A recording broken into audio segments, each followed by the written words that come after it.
வல்லமை தாராயோ என்பது எனக்கு தரப்பட்டு இருக்கக்கூடிய தலைப்பு.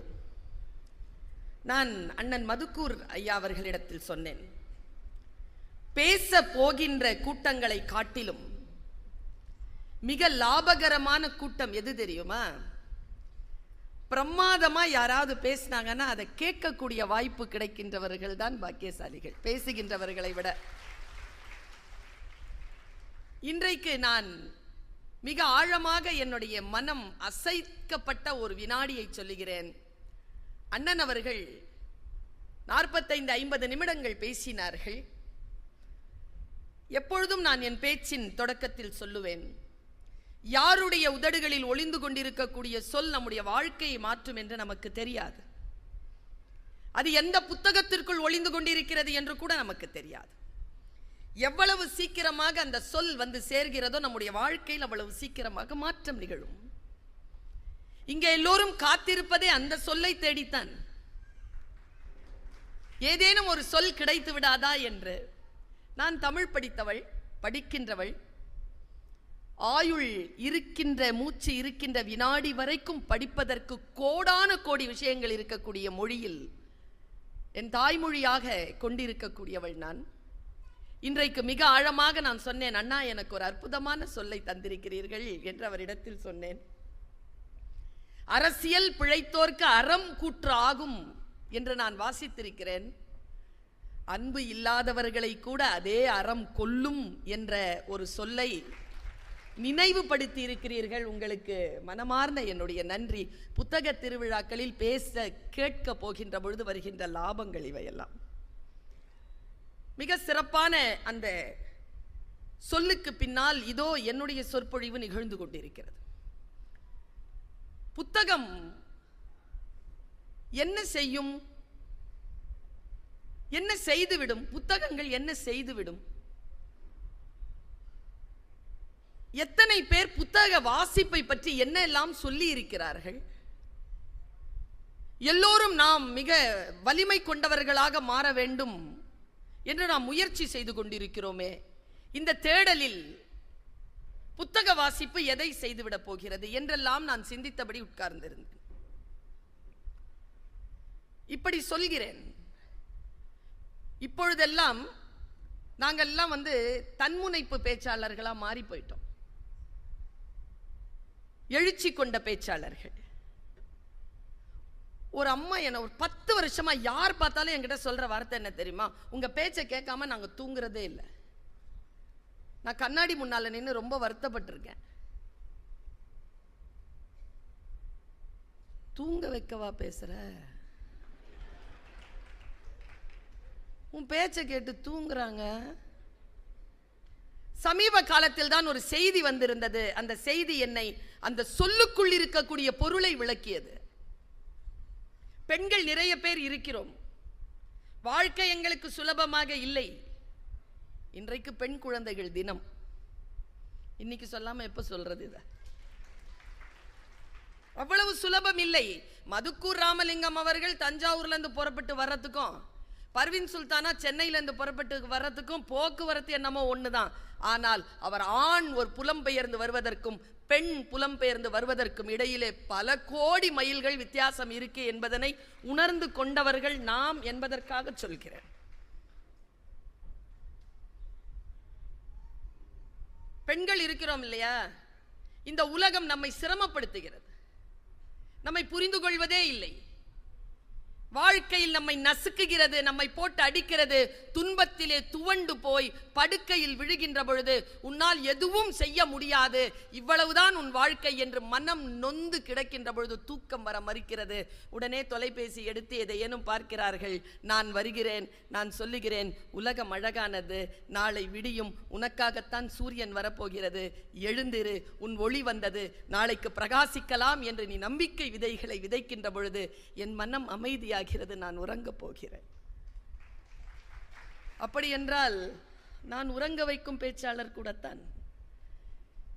வல்லமை என்பது எது? ஒரு புத்தகம் என்ன செய்துவிடும்? ஒரு சிந்தனை என்ன செய்துவிடும்? ஒரு சொல் என்ன செய்துவிடும்? சார்லி சாப்ளின் ஒரு வார்த்தை சொல்றார், ஒவ்வொரு படமும் நான் நடிக்க ஒப்புக்கொள்ளும் பொழுது வரும் முன் பணத்தில் முதல் $100 நான் புத்தகம் வாங்குகிறேன். இது சார்லி சாப்ளின். ஒரு குழந்தைக்கு நீங்கள் வாங்கி தரும் ஆக சிறந்த பரிசு புத்தகம்தான் வின்சென்ட் சர்ச்சில். பயங்கரமான போராட்ட ஆயுதங்கள் எது என்று கேட்ட பொழுது புத்தகங்கள் தான் என்றார் மார்ட்டின் லூதர் கிங். தூக்கிலிடப்படுவதற்கு முன்பு வரை வாசித்துக் கொண்டே இருந்தவர் பகத்சிங். நான் இன்னும் வாசிக்காத நல்ல புத்தகம் ஒன்றை வாங்கி வந்து என்னை சந்திப்பவனே என் தலை சிறந்த நண்பன் ஆப்ரஹாம் லிங்கன். 1000 புத்தகங்களை வாசித்தவன் ஒருவன் இருந்தால் காட்டுங்கள், அவனே என் வழிகாட்டி என்கிறான் ஜூலியஸ் சீசர். சொன்னாரே இப்பொழுது, உலக வரைபடத்தில் உள்ள மூலை முடுக்குகளுக்கெல்லாம் போக விரும்புகிறாயா? ஒரு நூலகத்திற்குள் செல். போதும் என்று நொந்து போய் புது வாழ்க்கையை யாரேனும் தேடிக்கொண்டிருக்கிறீர்களா? ஒரு புதிய புத்தகத்தை வாங்கி வாசிக்க தொடங்கு. இங்கர்சால். சில புத்தகங்களை சுவைப்போம், சிலவற்றை அப்படியே விழுங்குவோம், சில புத்தகங்களை மென்று ஜீரணிப்போம் என்கிறான் பிரான்சிஸ் பேக்கன். புரட்சி பாதையில் கை துப்பாக்கிகளை விடவும் பெரிய ஆயுதங்கள் புத்தகங்களே என்கிறார் லெனின். நான் இப்படி வாசித்துக் கொண்டே போகலாம். உலக போராட்ட வரலாறை எடுத்து பார்க்கின்ற பொழுது புத்தகங்களை யார் ஒருவர் கையில் வைத்துக் கொண்டிருந்தார்களோ அவர்கள் சாதனையாளர்களாக தன்னுடைய பெயரை வரலாற்றில் எழுதி சென்றிருக்கிறார்கள். இன்றைய தலைமுறைக்கு நாம் தர வேண்டிய ஆக முக்கியமான அறிவுரை என்ன தெரியுமா? வல்லமை கொண்ட ஒரு சமூகம் வர வேண்டும் என்று நாம் விருப்பப்பட்டால் இன்றைய இளைய தலைமுறைக்கு இதோ இந்த பெண் சொல்கிறேன், கையிலே விலை உயர்ந்த தொலைபேசியை வைத்துக் கொண்டிருப்பதனால் அதன் மூலமாக நீ எதையும் அடுத்தவர்களிடமிருந்து பெற்றுவிட முடியாது. நல்ல மரியாதையை முன்னால் இருக்கின்றவர்களிடமிருந்து நீ பெற வேண்டும் என்றால் விலையுயர்ந்த இந்த தொலைபேசியை கையில் வைப்பதை விட்டுவிட்டு ஒரு மிக அற்புதமான நூலை கையில் எடுத்துக்கொண்டு போ. அப்பொழுது தான் இந்த உலகம் உன்னை பார்த்து சிந்திக்கும். ஏன் இந்த தலைப்பை நான் தந்தேன்? வல்லமை தாராயோ இந்த மாநிலம் பயனுற வாழ்வதற்கு என்கின்ற அந்த பாரதியின் வார்த்தைகளை நான் ஏன் எடுத்தேன்? நான் சொற்களுக்குள் பயணம் செய்யக்கூடிய ஒரு உயிர். எல்லா சொல்லும் பொருள் குறித்தனவே எனும் தொல்காப்பியம் படித்தவள் நான். எந்த சொல்லுக்கும் பொருள் உண்டு. யாராவது நம்ம கிட்ட வந்து நான் தெரியாமத்தான் கேட்கிறேன்னா தெரிஞ்சு கேட்கறாங்கன்னு அர்த்தம். அந்த சொல்லுக்குள் ஒரு பொருள் உண்டு. நான் ஒன்னு சொல்லுவேன், நீங்க தப்பா நினைச்சுக்க மாட்டீங்களே. தப்பா நினைக்கிற மாதிரி எதை சொல்ல போற சொல்லு. சொல்லுக்குள் பொருள் உண்டு. அது எது சொன்னாலும் அந்த சொல்லினுடைய தொனியை வைத்து அந்த தொனிக்குள்ளாக இருக்கக்கூடிய பொருள் நமக்கு புரிய வேண்டும் என்றால் என் அருமை உறவுகளே, வாசிப்பு பழக்கத்தை கையில் எடுத்துக் கொள்ளுங்கள். யார் ஒருவர் வாசிக்கின்றோமோ, யார் ஒருவர் வார்த்தைகளையும் வாக்கியங்களையும் நிரம்ப வாசித்து வாசித்து புரிந்து கொள்கிறோமோ உலகம் அவர்களுக்கு எளிமையாக இருக்கிறது. முன்னால் இருக்கின்றவர்கள் அவர்களுடைய நினைவின் அலைகளில் இருந்து வெளியில் வரக்கூடிய சொல் என்ன பொருள் குறித்து வருகிறது என்பதனை நீங்கள் மிக எளிமையாக நீங்கள் புரிந்து கொள்ளலாம். மதுக்கூரார் சிரிக்க பழகுதானே என்று பேச வந்தார். அவர் பேசுகின்ற பொழுது எத்தனை முறை பாலஸ்தீனம் என்ற சொல்லை பயன்படுத்தினார்? எத்தனை முறை அடக்குமுறை என்கின்ற சொல்லை பயன்படுத்தினார்? ஏன் தெரியுமா? அவருடைய ரத்தத்தில் ஊறிக்கிட்டு இருக்கிறது பொது உடைமை. தான் வாசிக்க தெரிந்த நாள் முதல் மனித நேயத்தையும் பொது உடைமையும் வாசித்தவர். அவர் எதையுமே அந்த பார்வையில் தான் அவரால் பார்க்க முடியும். புதிய கல்விக் கொள்கையா பொது உடைமை தத்துவத்தில் தான் அவர் பார்ப்பார். அன்பு கடந்து அவரால் வேறு எதையுமே யோசித்து விட முடியாது. அதனால் தானே அவர் பேசுகின்ற பொழுது நான் ஒரு நூலை நரம்பை பிடித்தேன். அன்பை பற்றி பேசுகின்ற பொழுது அன்பினால் ஆகுவது உண்டோ பிரிதின் நோய் தன்னோய் போல் போற்றா கடைதானே எழுதியிருக்க வேண்டும் வள்ளுவன். ஏன் அறிவினால் ஆகுவது உண்டோன்னா ஒன்னும் இல்ல, ரொம்ப சிம்பிள். அன்பா இருக்கிறது புத்திசாலித்தனம், முடிஞ்சு போச்சு. ஒருவர் அராஜகத்தால வெல்லவே முடியாதுங்க. எங்க அம்மா தான் போட்டுட்டு இருக்காரு 80 பவுன் நகை 5 பிள்ளைங்கள் இல்லை எனக்கு கொடுத்துருச்சு. சண்டை போட்டவங்களாம் கிடைக்கல, அன்பா இருந்தா கொடுத்துட்டாங்க. அன்பாக இருப்பது புத்திசாலித்தனம். சொத்து கிடைக்கும், சண்டை போட்டா கிடைக்காது. நான் யோசித்து பார்க்கிறேன், ஒரு மனிதனுடைய வாயிலிருந்து வரக்கூடிய சொல் அவனுடைய எண்ணங்களில் இருந்து வருகிறது, அவன் வாழ்க்கை புரிதலில் இருந்து வருகிறது. அவன் எதை பேச வருகிறான் என்பதனை நான் புரிந்து கொள்கிறேன் என்றால் எனக்கு வாசிப்பு பழக்கம் உண்டு. வல்லமை என்கின்ற சொல்லை ஏன் பயன்படுத்தினேன்? ஏன் வலிமை என்ற சொல்லை பயன்படுத்தவில்லை? வலிமை என்பது வேறு, வல்லமை என்பது வேறு. ரெண்டுமே ஒண்ணு கிடையாது. இப்ப சொல்லவா, மரண படுக்கையில் இருந்த மாசேத்துங் எவ்வளவு பெரிய தத்துவத்தை சொல்லிவிட்டு போனான் தெரியுமா? போய் சொல், இந்த உலகத்திற்கு போய் சொல், வலிமை வீழும் மென்மை வாழும், போய் சொல் என்றார். உடன் இருந்தவர்கள் கேட்டார்கள், வலிமை வாழும் தானே, சர்வைவல் ஆஃப் த ஃபிட்டஸ்ட் தானே, வலிமையானவர்கள் தானே வாழ்வார்கள், போய் சொல். நீ சொல்றதெல்லாம் விஞ்ஞானம், நான் சொல்றது மெஞ்ஞானம். போய் சொல், உலகத்திடம் போய் சொல், வலிமை வீழும் மென்மை வாழும் என்று சொல் என்றான் மாசேத்துங். ஏன் என்று கேட்ட பொழுது சொன்ன விளக்கம் எனக்கு ரொம்ப பிடிச்சு போச்சு. நான் கொஞ்சம் லாஜிக்கான ஆளு. என்ன தெரியுமா அவர் சொல்றார்? உடம்புலயே ரொம்ப உறுதியானது பல்லு, வலிமையானது பல்லு, ரொம்ப மென்மையானது நாக்கு. அவன் சொல்றான், வலிமையான காரணத்தினாலேயே பற்கள் விழுந்து போகின்றன, மென்மையான காரணத்தாலேயே நாக்கு விழுவதில்லை. வலிமை வீழும் வல்லமை வாழும் ஆற்றங்கரை ஓரத்திலே அசைந்து நிற்கும் நான் அல்லது காற்றடித்தால் சாய்வதில்லை, கனிந்த மனம் வீழ்வதில்லை. அன்பாக இருத்தல் புத்திசாலித்தனம், அதுதான் அறிவு, அதுதான் பொது உடைமை தத்துவம், அதுதான் இந்த மண்ணினுடைய மாண்பு. நான் சொல்லட்டுமா, எனக்கு தெரிஞ்சுங்க, அண்ணன் மாதிரி நானும் பல நாடுகளுக்கு போயிட்டு வந்திருக்கேன், போயிட்டு வந்துகிட்டு இருக்கேன். உலகத்தில் நாங்க போறது தமிழ் மக்கள் வாழக்கூடிய அந்த இடத்திற்கு தான் போகிறோம். ஆனால் நான் ஒன்றை நான் சூளுரைக்கிறேன், தமிழ்நாடு போல் அறம் சார்ந்த பூமி இந்த உலகத்தில் வேறு எங்கேயும் கிடையாது. இது அறம் சார்ந்த பூமி. அறம் சார்ந்த பூமிங்கிறதுக்கு ஒரு விஷயம் சொல்லவா? நீங்க எல்லாம் எந்த அன்புல இங்க உட்கார்ந்து இருக்கீங்க? இங்க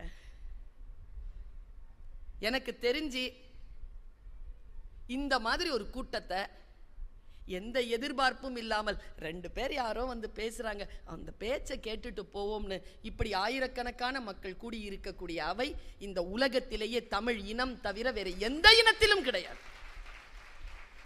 எதை கேட்க வந்தோம் என்பதை வைத்து சொல்கிறேன். கூட்டம் நிறைய உண்டு, கூட்டம் நிறைய உண்டு. எதை கேட்க கூடுகிறோம் என்பதுதான். தமிழ்நாடு அறம் சார்ந்த நாடு, அறம் என்ற வல்லமை கொண்ட நாடு இந்த நாடு. ஏன் தெரியுமா? இந்த நாடு கல்வி சிறந்த தமிழ்நாடு, புகழ் கம்பன் பிறந்த தமிழ்நாடு, வள்ளுவன் தன்னை உலகினுக்கே தந்து வான் புகழ் கொண்ட தமிழ்நாடு, சிலப்பதிகாரம் என்னும் ஒரு மணியாரம் படைத்த தமிழ்நாடு, கல்வி சிறந்த தமிழ்நாடு. நுட்பமா சொல்ற இந்த விஷயத்தை, இந்த நாடு அறம் சார்ந்த நாடு என்பதற்கு கி. ராஜநாராயணன் ஒரு புக்கு, ஒரு கதை எழுதியிருந்தார். இந்த கதையை நான் படிச்சேன். உங்க மனம் புரண்டு படுக்குதான்னு பாருங்களேன். இந்த புத்தக கண்காட்சியின் நோக்கம் பல்லாயிரக்கணக்கான பல லட்சக்கணக்கான புத்தகங்கள் இதோ இங்கே அடுக்கி வைக்கப்பட்டிருக்கின்றனவே, இப்படி மேடைகள் அமைத்து பேச கேட்க கொண்டு வைக்கக்கூடிய வாய்ப்பை தந்து கொண்டிருக்கிறார்கள். என்ன காரணம் தெரியுமா? அந்த மனசை கொஞ்சம் அப்படி புரட்டி போடுறதுக்கு தான், வேற எதுக்குமே இல்லை. கொஞ்சம் அப்படி புரட்டி போட்டா போதும் நம்ம மனசு. வாழ்க்கையை நாம சந்திச்சுக்குவோம். ஒரு ரவுடி பையன் இருந்தானா, ஒரு ஊர்ல கீராஜனாரன் எழுதுறார். பயங்கர வன்முறையாளர். நாய் கூட பயப்படுமாங்க அவன் நடந்தா. ஏன்னா சும்மா போக மாட்டானா, கல் எடுத்து அடிச்சுட்டு போவான். குழந்தை இருக்குன்னு வச்சுக்கோங்களேன், அந்த குழந்தைய போய் அவன் கையில் இருக்கிற மிட்டாயெல்லாம் பிடுங்கிப்பானா. யாரை பார்த்தாலும் அடிப்பான், யாரை பார்த்தாலும் நோவை செய்வான். அவனுக்கு நல்ல பேரே கிடையாது, சரியான ரவுடி. அவனுக்கு ஒரு நாள் சாவு வந்துருச்சு, செத்துட்டான். என்ன நினைக்கிறீங்க, ஊரெல்லாம் பட்டாசு அடிச்சு கொண்டாடுறாங்க. அந்த ஊருக்கு அன்னைக்கு தான் தீபாவளி, பயங்கர ஜாலி. போயிட்டான்ப்பா மாடி பாவி பய. ஒரு நாளாவது உருப்படியா நம்மளால வாழ முடிஞ்சுதான் இவன் உயிரோட இருக்கிற. செத்து தொலைஞ்சான் பாவி. பேசிக்கிட்டே இருக்கும்போது அந்த ஊர்ல ஒரு வாத்தியார் இருந்தாராம். சாவுக்கு அவர் வர்றார். எல்லாரையும் பார்த்துட்டே அமைதியா அவர் வார்த்தை சொன்னாராம். இறந்திருக்கிறாரு, அவர் காலையில வீட்டை விட்டு வர்றதை பார்த்துருக்கீங்களா? வெள்ளை சட்டை வெள்ளை பேண்ட் போட்டுட்டு வருவார். தூய்மையா இருக்குங்க. அவரை பார்த்தாலே காலையில் அவர் நடந்து வர்றதை பார்த்தாலும் அவ்வளோ சந்தோஷமா இருக்குங்க. நல்லபடியா போகட்டும் அப்படின்னாராம் ஒரு வாத்தியார். சொல்லிட்டு கடைசியா முடிக்கிறார், இந்த நாடு எவ்வளவுதான் மோசமானவர்களாக இருந்தாலும் அவர்கள் மீது கூட அன்பு செலுத்துவதற்கு ஒரு உயிர் இருக்கக்கூடிய நாடு இந்த தமிழ்நாடு என்பார் கீரா. மனசு இருக்குல்ல எங்க, எத்தனை கதை சொல்லியிருப்பாங்க எங்க அம்மா. அத்தனை கதையிலையும் அரக்கர்கள் வருவார்கள், திருடர்கள் வருவார்கள், யாரும் கெட்டவங்களே இல்லைங்க எங்க அம்மா சொன்ன கதையில. யாருமே சாகவே மாட்டாங்க பாட்டிகள் கதைகள்ல. இது அறம் சார்ந்த நாடு. வல்லமை என்பது எது? நம்முடைய வாழ்க்கையில் நாம் அறம் சார்ந்து வாழ்கிறோமா, அதிலே உறுதியாக இருக்கிறோமா, அதுதான் நம்முடைய வாழ்க்கையில் நாம் இந்த உலகத்தில் கற்றுக் கொடுக்கக்கூடிய, நம்முடைய வாழ்க்கையை அடுத்தவர்களுக்கு தரக்கூடிய மிகப்பெரிய தரவாக நம் ஒவ்வொருவருடைய தமிழர்களுடைய வாழ்க்கை இருக்கிறது. நான் இப்படி சொல்றேன். இன்னைக்கு பெண் குழந்தை தினம்னு சொன்னேன்ல, நம்ம ஆட்களுக்கு உண்மையாவே நான் சொல்றேங்க, அண்ணா அதை ஒத்துக்குவாருன்னு நினைக்கிறேன். நீங்க சொல்றீங்க, எஸ்ரா சொல்றாரு பெண்கள் மட்டுமே வீட்டில் இருந்தா சந்தோஷமா இருப்பாங்க அப்படின்னு சொன்ன உடனே அங்க ஒருத்தருடைய முகத்தை பார்த்தேன். அப்படின்னாரு அவரு. அவருக்கு அது பிடிக்கல. எஸ்ரா சொல்றது அவருக்கு பிடிக்கல. நான் ஒரு விஷயம் சொல்லவா? பெண்களை பற்றிய ஒரு பார்வை, பெண்களுக்கு என்று இருக்கக்கூடிய சட்டம் ஏன் பெண்களுக்கு அவ்வளவு ஆதரவாக இருக்கிறது, அறம் சார்ந்த வாழ்க்கை ஏன் பெண்களுக்கு அதிகமாக சொல்லப்பட்டிருக்கிறது, பெண்களை ஏன் அவ்வளவு உயர்வாக எல்லா விஷயங்களும் மதிக்கின்றன அப்படிங்கிறதுக்கான உயிர் நாடி நமக்கு புரியறதே இல்லை. நான் இப்படி சொல்றேன், உங்களுக்கு புரியுதான்னு பாருங்க. இப்ப மேடையில் 4 பேர் உட்காந்துருக்காங்களா ஐயாவோட சேர்ந்து? இப்ப நான் அங்க உட்காந்துருந்தேன்னா இந்த 4 பேரும் ஒரு 45 வயதை கடந்தவங்களா? எல்லாரும் இங்க வந்து உட்காரத்துக்கு எவ்வளவு வருஷம் பாடுபட்டு இருப்பாங்க ஒவ்வொருத்தரும்?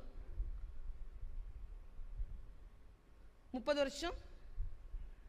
30 வருஷம் 30 வருஷம் பாடுபட்டாதான் இந்த சீட்ல உட்கார முடியும்.